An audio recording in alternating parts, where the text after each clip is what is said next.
ایک بادشاہ نے نا خواب دیکھ لیا تھا. اس نے خواب دیکھا کہ میرے سارے دانت ٹوٹ گئے. اس نے ایک تعبیر بتانے والے سے تعبیر پوچھی کہ یہ میرے سارے دانت ٹوٹ گئے، اس کی تعبیر کیا ہے؟ تو وہ تعبیر بتانے والا پریشان ہو کے کہنے لگا بادشاہ بات بڑی خوفناک ہے، جو خواب آپ کو آیا ہے تعبیر بڑی خطرناک ہے. تعبیر یہ ہے کہ آپ کے سارے رشتہ دار، بہن بھائی، بیوی بچے آپ کی زندگی میں فوت ہو جائیں گے. بادشاہ کو بڑا غصہ آیا، اس نے سزا دی کہ کیسی خوفناک خبر سنا رہا ہے، سارے چلے جائیں گے تو میں نے جی کے کیا کرنا ہے. کچھ دنوں کے بعد ایک اور تعبیر کرنے والوں کو بلایا اور اسے بلا کے کہا کہ میں نے یہ خواب دیکھا ہے کہ میرے سارے دانت ٹوٹ گئے ہیں، تو تعبیر کیا ہے؟ تو وہ کہنے لگا بادشاہ یہ تو بڑا اچھا خواب ہے. اس نے کہا کیا مطلب؟ کہنے لگا اس خواب کی تعبیر یہ ہے کہ آپ کے خاندان میں سے سب سے لمبی عمر اللہ آپ کو عطا فرمائے گا. بادشاہ نے اس بندے کو انعام دیا، تحائف دیے اور بار بار آنے کی دعوت دی. میرا خیال ہے تعبیر ایک ہی نہیں بتائی دونوں نے. ایک صحابی آئے حضور کی خدمت میں، مشکاۃ شریف میں حدیث موجود ہے. عرض کیا یا رسول اللہ صلی اللہ تعالی علیہ وسلم، کفار آپ کا نام بگاڑ بگاڑ کے لینے لگے ہیں، معاذ اللہ ثم معاذ اللہ. وہ کہتے ہیں اگر ہم نے محمد مان لیا تو محمد کا معنی تو وہ ہے جس کی تعریف کی جائے بار بار. اب وہ نام بگاڑ بگاڑ کے معاذ اللہ آپ کو برا بھلا کہتے ہیں. تو وہ صحابی آئے تھے اور انہوں نے بڑی خوفناک طریقے سے بات سنائی. پر پتہ ہے حضور نے کیا فرمایا؟ فرمایا پتہ نہیں وہ کس کو گالیاں دے رہے ہیں، پتہ نہیں وہ کس کا نام بگاڑ رہے ہیں، مجھے تو اللہ نے محمد بنایا ہے. اپنے دشمن کو بھی آپ حکمت سے ڈیل کریں گے، آپ دیکھیں گے کہ آپ کو اس کو اتنا توانا نہیں کر دینا کہ وہ بعد میں زیادہ بڑا مسئلہ بن جائے. تو دانائی، تدبر، حکمت، معاملہ فہمی. یعنی ایک شخص نے آ کے حضور کی بارگاہ میں عرض کیا میں اس شرط پہ کلمہ پڑھوں گا کہ میں نمازیں 2 پڑھوں گا. یہ صرف حضور کا اختیار ہے کہ نبی پاک کسی کو اجازت دے دیں، ورنہ کسی اور کا اختیار نہیں ہے. میں فقط 2 نمازیں پڑھوں گا، اگر آپ اجازت دیتے ہیں تو میں کلمہ پڑھتا ہوں. اللہ کے حبیب نے فرمایا تو آ جا 2 ہی پڑھ لینا. شارحین حدیث نے لکھا ہے اس نے 2 نمازوں کی شرط پہ کلمہ پڑھا تھا، پھر وہ تہجد بھی پڑھا کرتا تھا. دیکھیے جب صلح حدیبیہ ہوئی نا تو بعض شرائط ایسی تھی جو بڑی مشکل تھی صحابہ کے لیے ماننا. مثلا ایک شرط یہ تھی صلح حدیبیہ جب حضور نے کفار مکہ کے ساتھ صلح کی تو اس میں ایک شرط یہ تھی کہ اگر کوئی مسلمان مکے سے مدینے آئے گا اپنے آقا کی اجازت کے بغیر تو مدینے میں اسے رکھا نہیں جائے گا، واپس کیا جائے گا. لیکن اگر کوئی مدینے سے مکہ جائے گا تو مکے والے واپس نہیں کریں گے. یعنی ہم بندہ واپس کریں گے، وہ وہاں بندہ رکھ سکتے ہیں، لیکن ہمارا اپنا بھی آئے تو ہم اسے پناہ نہیں دیں گے. اب یہ شرط بڑی عجیب تھی. حضرت عمر رضی اللہ تعالیٰ عنہ پریشان ہو گئے، بخاری شریف میں موجود ہے، اور جا کے عرض کی یا رسول اللہ صلی اللہ تعالیٰ علیہ وسلم آپ بھی سچے ہیں، قرآن بھی سچا ہے، اسلام بھی سچا ہے، پھر ہم دب کے صلح کیوں کریں؟ تو نبی کریم نے فرمایا عمر میں اللہ کا رسول ہوں، میں وہی کہتا ہوں جو میرا رب حکم ارشاد فرماتا ہے. فرماتے ہیں میں جناب صدیق اکبر کے پاس بھی گیا کہ یہ عجیب بات ہے کہ وہ بندہ واپس نہیں کریں گے، ہمیں واپس کرنا پڑے گا، تو یہ ہم دب کے صلح کیوں کریں جب قرآن سچا، اسلام سچا، نبی کریم سچے. تو حضرت ابوبکر صدیق کے ایمان پہ قربان جائے، انہوں نے بھی وہی لفظ دہرائے، کہنے لگے عمر وہ اللہ کے رسول ہیں، وہ جو بات بھی کرتے ہیں رب کریم کے حکم سے کرتے ہیں، لہٰذا انہوں نے جو کر دیا ٹھیک ہے. اب یہ وہ بظاہر شرط تھی جس سے لگ رہا تھا کہ مسلمان دب کے صلح کر رہے ہیں، لیکن آپ کو پتہ ہے سب سے زیادہ فائدہ اسلام کو اس شرط نے دیا. وہ جو مجاہدین اسلام مکہ مکرمہ سے ہجرت کر کے مدینہ طیبہ آتے، انہیں پتہ تھا کہ حضور علیہ السلام ہمیں نہیں رکھیں گے. حضرت ابو البصیر رضی اللہ تعالیٰ عنہ اور اس طرح کے کچھ اور صحابہ یہ جب مدینہ طیبہ آئے اور حضور نے واپس کیا تو انہوں نے ایک تیسرے مقام پہ ڈیرا لگایا. وہاں سارے مجاہدین آہستہ آہستہ اکٹھے ہونے لگے. اس کا نتیجہ یہ نکلا کہ کافر جب بھی وہاں سے گزرتے انہیں تکلیف کا سامنا کرنا پڑتا، تو جس شرط پر وہ بڑے ڈٹے ہوئے تھے نا کہ ہم نے منوا لیا ہے، سب سے پہلے کفار مکہ اکٹھے ہو کے آئے کہ مہربانی کریں اس شرط کو تو ختم کریں. آپ اپنے لوگوں کو بلائیں مدینہ منورہ. تو تدبر، دانائی، معاملہ فہمی. ہم نا آہستہ آہستہ بڑے جلد باز ہو گئے ہیں، طبیعتوں میں بے چینی، بے قراری. ایک بات نہ ہماری مانی جائے ہم پریشان ہو جاتے ہیں. ذرا برابر ہماری طبیعت کے مخالف کوئی شخص بات کر دے ہم ڈسٹرب ہو جاتے ہیں. ہمارا ماحول اس قدر زیادہ پیچیدہ ہو جاتا ہے ذہنی کہ جو بڑے بڑے باصلاحیت لوگ ہیں، بڑے بڑے باشعور لوگ، وہ بھی حکیم نہ ہونے کی وجہ سے، دانا نہ ہونے کی وجہ سے اپنی صلاحیتوں سے کوئی فائدہ نہیں اٹھا سکتے. میرے نوجوان دوستوں، میرے بزرگوں، اپنی زندگی میں کمال بردباری پیدا کریں، کمال حوصلہ پیدا کریں، طبیعت کے اندر ٹھہراؤ لائیں. آپ محسوس کریں گے کہ بہت سارے بگڑے ہوئے کام سنورنے لگیں. آپ کتنی بھی جلد بازی کر لیں، جب تک اللہ کا حکم نہیں ہونا کام درست. آپ ڈاکٹر کے پاس دوائی لینے جاتے ہیں، آپ کے مرض کی تشخیص ہونے کے بعد ڈاکٹر صاحب نسخہ لکھتے ہیں، کہتے ہیں یہ ایک پتہ گولیوں کا لے لو، ایک صبح کھانا، ایک دوپہر کھانا، ایک شام کھانا، اور یہ سیرپ لے جاؤ، ایک چمچ صبح استعمال کرنا، ایک شام کرنا. تو اگر کوئی شخص کہے مجھے جلدی ہے ٹھیک ہونے کی، میں نے ساری گولیاں اکٹھی کھانی ہیں، وہ کہ مجھ سے انتظار نہیں ہوتا، میں نے سارا سیرپ اکٹھا ہی پینا ہے، ٹھیک ہوگا کہ زیادہ بیمار ہو جائے گا. وہ گولیاں، وہ دوائی ہے شفا کے لیے، لیکن اگر آپ اس دانائی کے طریقے کے مطابق استعمال نہیں نہ کریں گے جو استعمال کرنے کا طریقہ ہے، تو اس کا اثر غلط ہونے لگے گا. ہمارے مزاج کا جو الجھاؤ ہوتا ہے اور طبیعت کی جو جلد بازی ہوتی ہے، اور یہ جو بار بار جن لوگوں کو غصہ آتا ہے اور جو بار بار جبر میں آ جاتا ہے، بار بار ٹھنڈے ہو جاتے ہیں. تانے شانے کبھی مل جائیں تو سن لینے چاہیے، کیا رہ جائے، تانوں کا بھی تو مزہ ہے نا. یہ مزہ لیں، یہ سرور حاصل کریں. میں کالج میں پڑھتا تھا تو جو میرا دوست سب سے زیادہ مجھے تنگ کرتا تھا نا، مولوی کہہ سب سے زیادہ. پھر ایک دن اسی کا مجھے فون آیا کہ یار کدھرے مل تیرے نہ تصویر کھجانی، انج بھی سجن واہ واہ تے انج بھی سجن واہ واہ. تو ایک دوست مجھے کہنے لگے میں نے میلاد کی جھنڈیاں اور لائٹیں لگائی ہیں تو مجھے دو بندے بڑے تانے دیتے ہیں. میں کہ بس دو، یعنی حضور کے نام پہ تانا کھانا، اور دو سے ہی پریشان ہو گیا. یہ 200 بھی ہو تو اس کا مزہ لینا چاہیے. جے کر یار دے نام دا ملے مینا، انہوں چولی پا لئیے پنجے سٹیے نا، تو جے کر یار دے نام دی ملے سولی، پھر چوٹا چوٹ لئیے پیشانٹیے نا. اگر کبھی یہ تانا ملتا ہے تو اس کا مزہ لیں. آپ اس خوبصورتی کو انجوائے کریں. لیکن آپ پریشان ہو گئے ہو فلانے نے 2 باتیں کر دی تو اچھا کیا نہ کر دی، اچھا کیا نہ کر دی، آپ کو سنبھلنے کا موقع ملے گا. وہ جی سارے میرا ساتھ چھوڑ گئے تو ٹھیک کیا سب نے. آپ مضبوط ہو جائیں گے جب سارے ساتھ چھوڑ جائیں گے. جب سارے ہٹ جاتے ہیں تو انسان کو سنبھلنے کا موقع ملتا ہے. جب تک ہم دانائی کے ساتھ، حکمت کے ساتھ معاملات کو نہیں لے کے چلیں گے، آپ اپنے بچوں کی پرورش کریں تو وہ طریقہ جو حضور نے ہمیں حکمت سکھائی، آپ اپنے بزرگوں کی خدمت کریں تو وہ طریقہ جو نبی پاک نے ہمیں سکھایا، آپ رشتہ داروں کے ساتھ لین دین کریں، معاملہ کریں، تجارت کریں تو وہ طریقہ اختیار کریں جو حضور نے ہمیں سکھایا. آپ اپنی طبیعت کے اندر ایک عجیب سا سکون محسوس کریں گے. فیصلے اس طرح کے کریں کہ تھوڑا سوچ سمجھ کر، جذباتی فیصلے کبھی نہ کریں. حضور کے اعلان نبوت سے پہلے جب دوبارہ بیت اللہ شریف کی تعمیر کی تھی نا اہل قریش نے، اب چونکہ وہ تھے تو سارے آپس میں، پر ہر قبیلہ ایک دوسرے سے لڑتا بہت تھا، تو ہر بات میں لڑ پڑتے تھے، میں نے آگے جانا ہے، میں نے آگے جانا ہے. تو وہ سارے قبیلے شامل تھے. اب جب بیت اللہ شریف کی نئی تعمیر ہو گئی تو حجر اسود نصب کرنا تھا، اس پہ جھگڑا ہو گیا.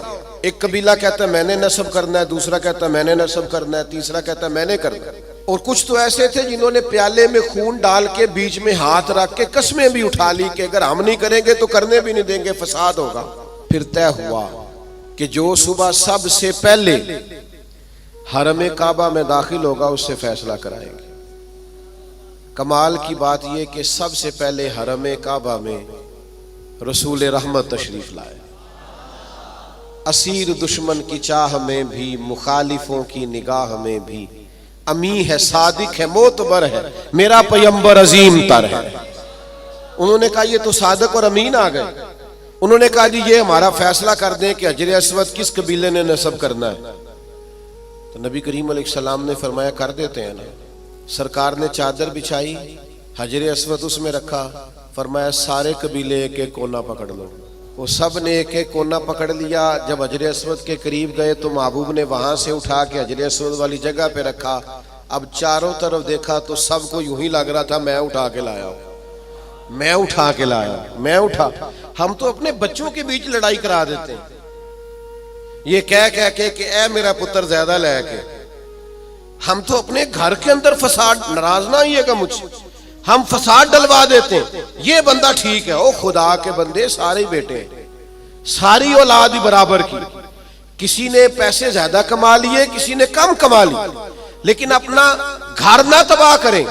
آپ دانائی کے ساتھ، حکمت کے ساتھ، تدبر۔ میں چھٹی کا دن تھا، مدرسے کی سیڑھیاں چڑھ کے اندر داخل ہوا تو بچے آپس میں کھیل رہے تھے اور ہلکی پھلکی شرارتیں بھی کر رہے تھے۔ مجھے بڑا ضروری کام تھا پر میں انہی پیروں پہ واپس آ گیا۔ تو مجھے پوچھنے لگے کہ جناب آپ گئے نہیں؟ میں نے کہا بچے کھیل رہے تھے، اب میری طرف دیکھتے تو ان کا کھیل خراب ہو جاتا۔ تو بھئی اب وہ بیچارے ہفتہ بھر پڑھتے ہیں تو انہیں کچھ کھیلنا بھی تو ہے نا۔ تو آپ تھوڑا موقع دیں۔ ہر معاملے میں ہر جگہ جذباتیت کا شکار ہو جانا، الجھ جانا، غصہ کرنا، حضور علیہ السلام نے اسے پہلوان کہا ہے جو اپنے آپ پہ کنٹرول رکھے۔ فرمایا وہ پہلوان ہے جسے اپنے غصے پر کنٹرول ہو، اپنے آپ کو سنبھالے سارا کچھ ٹھیک ہو جائے، اپنے جذبات کو سنبھالے سارا کچھ ٹھیک ہو جائے۔ یعنی آپ بلا وجہ کسی کے بارے میں کہہ رہے ہیں کہ وہ بڑا ہو گیا ہے، وہ مشہور ہو گیا ہے، وہ اب آگے نکل گیا ہے، وہ میری بات نہیں سنتا، ایسا نہیں ہے۔ کچھ تو مجبوریاں رہی ہوں گی، یوں ہی کوئی بے وفا نہیں ہوتا۔ آپ تھوڑا سا نا موقع دیں، آپ چیزوں کو سمجھیں اور تھوڑا نا اپنے اوپر توجہ دیں کہ میں نے اپنے آپ کو کنٹرول میں رکھنا ہے، میں نے اپنے آپ کو سمجھانا ہے۔ بڑے بڑے مہنگے مہنگے ہوٹلوں میں لوگ جاتے ہیں اور دوسروں کو جاتا دیکھ کر پریشان بھی ہوتے ہیں۔ مجھ سے ایک دوست نے پوچھا آپ نے بڑی جگہ دیکھی، مزہ کہاں آیا؟ میں نے کہا وہ جب اماں نہیں ہانڈی پکاتی تھی اور کہتی تھی کہ کھانا لے کے آیا نہیں جاتا، یہ بیٹھنے کے لیے کوئی چیز لے لے اور یہاں میرے قریب ہی آ جا، اور پھر وہ سالن دیتی دفعہ یہ بھی کہتی تھی اکو باری ملنا ہی دوبارہ نہ منگی۔ وہ جو لطف ہے وہ دنیا کے کسی 5 سٹار ہوٹل میں میسر آتا۔ آپ جس حال میں ہیں اس میں راضی رہیں، اپنے کلچر سے، اپنی تہذیب سے، اپنے آپ سے پیار کریں۔ بھئی جس کو اللہ، وہ جی میرا کوئی رشتہ دار نہیں، جس کو اللہ نے تیرا چاچا بنایا تو کیسے انکار کرتا ہے؟ جس کو اللہ نے تیرا ماموں بنایا تو کیسے انکار کرتا ہے؟ جس خاندان کو اللہ نے تیرا خاندان بنایا، رب نے بنایا، یہ تیری مرضی۔ اللہ نے جہاں جہاں پیدا کیا، الجھے نہیں، پریشان نہ ہو، اپنے آپ کو تکلیف میں نہ ڈالیں، بڑی سمجھداری کے ساتھ۔ پتہ ہے آپ کو لوگ جب لوگوں کو پریشان کرتے ہیں تو پریشان کر دیتے ہیں، چڑھا چڑھا کے پاگل کر دیتے ہیں۔ وہ لکھا ہے شیخ نے کہ ایک تاجر کی دکان بڑی اچھی چلتی تھی تو باقی تاجروں نے سوچا کہ اسے کسی طریقے سے بیوقوف کر دیا جائے، معاذ اللہ استغفر اللہ، سازش کی۔ وہ صبح صبح جب دکان کھولنے کے لیے آیا تو اس نے سفید امامہ پہنا ہوا تھا اور اس نے نیلے رنگ کا سوٹ پہنا ہوا تھا۔ تو پہلا تاجر ہی اسے دیکھ کے کہنے لگا ماشاءاللہ سفید لباس پر آپ کا یہ کالے رنگ کا امامہ کتنا پیارا لگ رہا ہے۔ اس نے کہا پاگل ہو گئے ہو، میرا تو یہ سفید رنگ کا ہے۔ تیسرا بھی ملا تو اس نے کہا کالے رنگ کا امامہ کیسے لگ رہا ہے؟ اس نے یہاں سے آگے کر کے دیکھا کہ یہ تو وائٹ ہے۔ پھر اس نے کہا، چوتھے نے کہا، پانچویں نے کہا، تو بندہ ذہنی طور پہ الجھ گیا، اتنا الجھا کہ سارا دن دکانداری نہ ہو سکی، بلکہ بعض نے لکھا کہ اس طرح کے لوگ تو دیوانے ہو جاتے ہیں۔ تب وہ ایک سیانے بندے کے پاس گیا، اس نے کہا کہ جناب میں ذہنی طور پہ پریشان ہوں، گاہکوں سے بھی لڑتا ہوں، آزمائش بڑی ہو گئی ہے، مسئلہ کیا ہے؟ تو انہوں نے کہا اصل میں تو نے مخالفوں کی باتیں توجہ سے سننی شروع کر دی۔ ہاں مخالفین کی وہ بات توجہ سے سننی چاہیے جو ہماری وہ غلطی بیان کرے، لیکن وہ باتیں جو چڑھانے کے لیے اس سے صرف نظر کیا جائے، اپنے آپ کو آپ کنٹرول میں رکھیں۔ یہ نبی پاک علیہ السلام کی دی ہوئی ہمارے لیے حکمت ہے۔ میں دوستوں سے کہا کرتا ہوں میلاد آئے نا تو میلاد میں محو ہو کے میلاد منایا کرو۔ آپ کے ذوق شوق کا بڑا اثر ہونا ہے دوسروں پر۔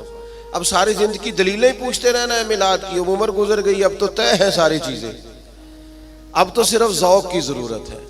کون کتنے پیار سے کرتا ہے، کتنے شوق سے کرتا ہے، اس شوق کی حاجت تو دانائی حکمت جو نبی کریم نے ہمیں عطا کی ہے، اس حکمت کو سمجھیں، بہت زیادہ معاملہ فہمی کے ساتھ چیزوں کو لے کے چلیں.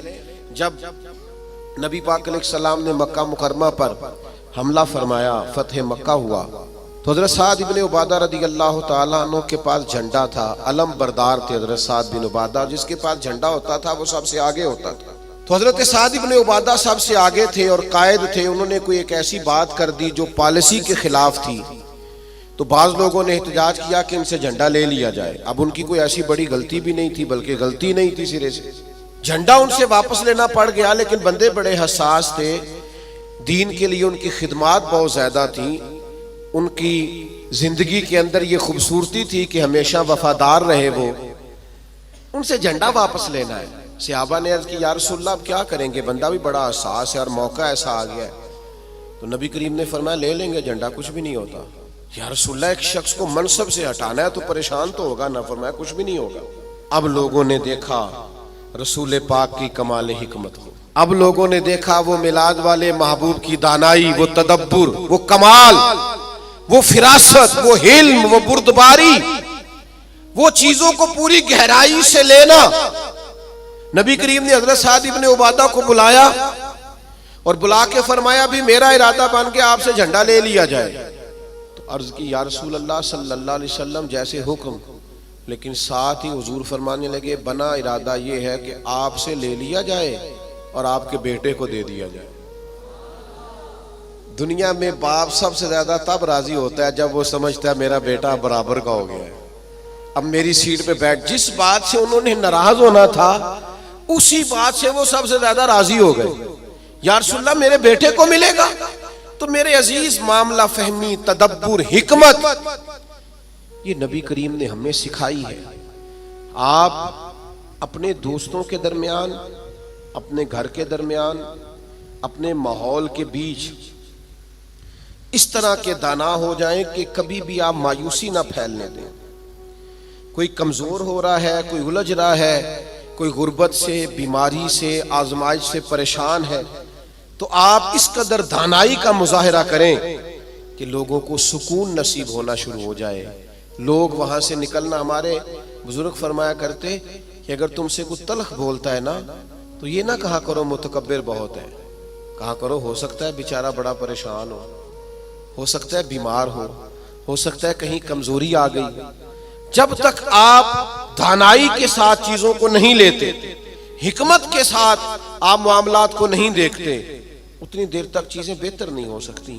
آپ اس دانائی کے ساتھ چلیں گے، تدبر کے ساتھ چلیں گے، حکمت کے ساتھ چلیں گے تو آپ محسوس کریں گے آپ نے. اب دیکھیے نا کون سا ظلم ہے جو مکہ مکرمہ میں صحابہ کرام پر نہیں ہوا. ان کے وجود پر گرم پتھر رکھے گئے، ان کو دروں سے مارا گیا، اور جو غلام تھے ان پر تو سختیاں اور بھی زیادہ تھیں.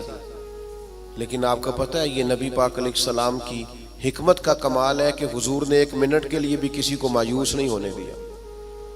حضور نے ہر موقع پر ان کے دل کو تسلی دی، راحت دی، انہیں پریشان نہیں ہونے دیا، بلکہ وہ اس تکلیف کو سہتے تھے تو انہیں لطف آتا تھا، اس لیے کہ وہ فضائل جو اللہ کے رستے میں تکلیف برداشت کرنے کے حضور نے بیان کیے تھے وہ اچھی طرح سے انشراح صدر تھے، ان کو جان گئے تھے. ہماری بے چینیاں، ہمارا الجھاؤ، بات بات پہ جھگڑا کرنا، وہ ہمارا مخالف ایک بات کر کے چپ کر جاتا ہے، ہم سارا وقت اسے جواب دینے میں ضائع کر دیتے ہیں. وہ خدا کے بندے اور بڑے بڑے لمبے چوڑے کام کرنے والے، بڑی بڑی ڈیوٹیاں سر انجام دینی ہے، معاشرے میں بڑا انقلاب برپا کرنا ہے. حضرت صدر الشریعہ رحمۃ اللہ علیہ کا قول مجھے ایک جگہ ملا. وہ جب اپنے شاگردوں کو پڑھانے کے لیے بٹھاتے تھے نا مسند تدریس پر، تو فرماتے تھے بیٹا جب تم گھر سے ناراض آؤ تو کلاس میں پڑھانے کے لیے نہ بیٹھنا، پہلے ذرا اپنا موڈ فریش کر لینا، طبیعت کو تازہ کر لینا، پھر طالب علموں کو پڑھانا. یہ نہ ہو غصہ کسی اور کا ہو اور نکل کسی اور پہ جائے. یہ بزرگوں کی دانائیاں، ان کی معاملہ فہمی، ان کا تدبر، اور پھر یہ حکمت آگے آئی. جب حضرت صدیق اکبر رضی اللہ تعالیٰ عنہ کو نبی پاک کے وصال کے بعد کہا گیا نا کہ آپ یہ لشکر روانہ نہ کریں ابھی مسلمہ کذاب کے خلاف، حالات کو درست ہو لینے دیں، تو یہ حضرت صدیق اکبر کی آپ دانائی دیکھیے. فرمایا جس لشکر کو حضور نے روانہ کیا وہ ہر صورت جائے گا، جب اتنا بڑا لشکر نکلا نا مدینہ منورہ سے حضور کے وصال کے بعد، تو وہ جو آنکھیں کھول رہے تھے نا کہ پتہ نہیں کیا ہو جائے گا، ان کو یہ بھی بات ان پر بڑا اثر اس نے ڈالا کہ اگر اتنے لوگ باہر نکل گئے ہیں تو پتہ نہیں کتنی فوج باقی موجود ہے۔ وہ ان کو احساس پیدا ہوا، آپ کی کمال دانائی، فہم و فراست، اس نے حالات بدل کے رکھ دیے۔